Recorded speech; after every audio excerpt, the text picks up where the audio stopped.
Now, what are the diagnostic criteria proposed by Rome 3 to make a diagnosis of irritable bowel syndrome? Look at this carefully. Recurrent abdominal pain or discomfort. It need not be frank pain.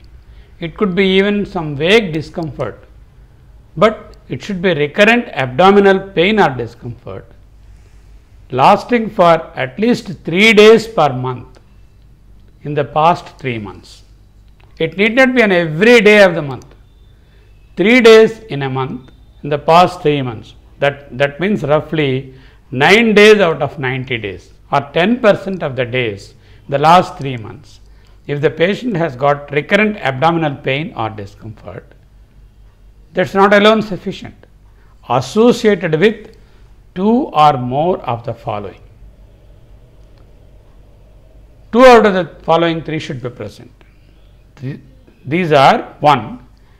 Improvement of this pain or discomfort with defecation. Patient complains of abdominal pain or discomfort for at least 10% of the time in the last 3 months, and then this pain is relieved by defecation, or the onset is associated with a change in the frequency of the stool. This abdominal discomfort is associated with a change in the frequency of the stool, either an increased frequency or a decreased frequency, or the onset is associated with a change in the consistency and the appearance of the stool. It could be in the frequency or in the appearance of the stool. There is a change in the stool frequency or appearance, and the pain or discomfort improves with defecation. If 2 of the 3 criteria are satisfied, along with pain for 3 days in a month for last 3 months, recurrent abdominal pain or discomfort, then such a patient satisfies the criteria for diagnosing him as irritable bowel syndrome. Of course, there are many other GI symptoms which are supportive symptoms. These are not mandatory to make a diagnosis of IBS. However, they do help us in strengthening the diagnosis of IBS. Abnormal stool frequency.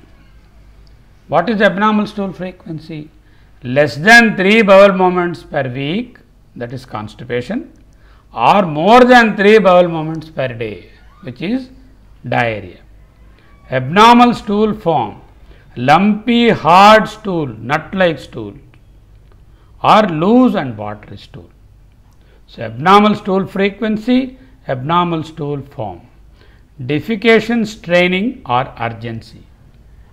Urgency is the opposite of straining. So, the patient will have an urge to defecate and immediately has to go to the toilet. That is urgency. Defecation, strain is he will be sitting on the toilet seat for more than 10-15 minutes attempting to defecate, strains and not able to pass the motion. And of course, feeling of incomplete bowel movement. Feels after passing the stools, he still feels that he has not emptied the bowel and again has got an urge again to visit the toilet. Of course, bloating and passing of mucus are also additional supportive symptoms for IBS. Remember, those which are listed here on this slide are not mandatory, whereas the ones which are listed on the previous slide are the ones which clinch the diagnosis of IBS. In the functional dyspepsia, we have seen 2 types, the PDS and the EPS. Here in the IBS, we have got the following types which we need to recognize. Remember, this subtyping is done by the stool pattern and not by the number of stools that the patient passes. Not whether how many times he passes the stools, that is not taken into consideration, but what is the quality of stool like, what is the appearance of stool like, what is the pattern of stool like, that decides in assigning the subtype of the IBS. Then you may ask me why we should subtype the IBS. The treatment is obviously different for the different subtypes. So, the first subtype is what is called the IBS with constipation or IBS-C, wherein the patient passes hard or lumpy stools along with the other criteria for IBS.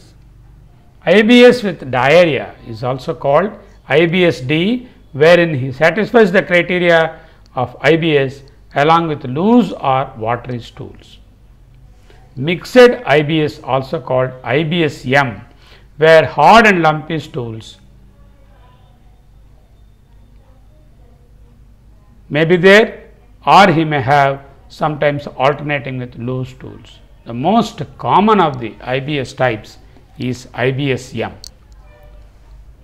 Then of course, there is another entity called the IBS-A or alternating IBS, wherein he will have periods of diarrhea and periods of constipation.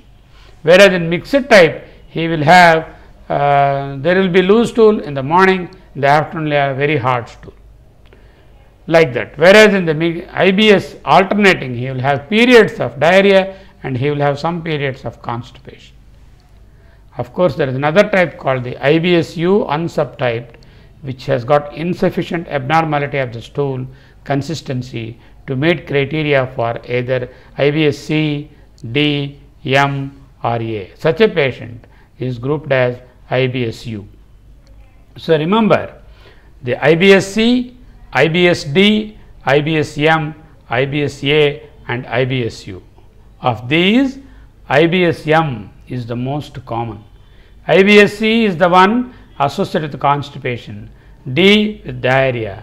The treatment differs depending on the subtype. Yes, these symptoms described above are under the assumption that the patient is not using any antidiarrheal or laxative. If he is using antidiarrheal or laxative, then the stool consistency and pattern is influenced by the antidiarrheal or laxative, so much so this classification cannot be applied. Patient reports of diarrhea and constipation sometimes are very misleading for the physicians. Patient says that he has got diarrhea. That means he would have passed 3 or 4 times of formed motion only, not liquid motion, but he may call it as diarrhea. That is not diarrhea, that is called pseudo diarrhea. It is only increased frequency and not watery stools. Sometimes patients say constipation. When they say constipation, they think they have difficulty in passing the motion. They have difficulty in evacuating the bowel completely, but when they evacuate, they pass loose stools, and they will have more number of times they would have passed loose stools, but they have difficulty in evacuating, and such situation is not constipation actually, that is the reverse of constipation. So, patients' reports of diarrhea and constipation have to be taken carefully, and then we have to analyze the symptoms carefully before we conclude to what subtype of IBS the patient belongs. This table summarizes the stool form scale. This is called the Bristol stool form scale. There are types from 1 to 7. Type 1, separate hard lumps like nuts, difficult to pass. You can see the diagrammatic representation accompanying each type on the right hand side.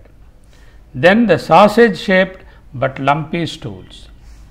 Then of course come the third type, which is called like a sausage but with cracks on the surface. Then the fourth type is like a sausage or a snake, very smooth and soft. Then you have got the fifth type, soft blobs with clear cut edges passed very easily. The sixth type is fluffy pieces with ragged edges, a mushy stool. And of course, the last one is the seventh type, watery, no solid pieces, entirely liquid. So, the classification is based on the appearance or the stool form and not on the number of bowel movements. So, this Bristol stool form scale is ranging from 1 to 7.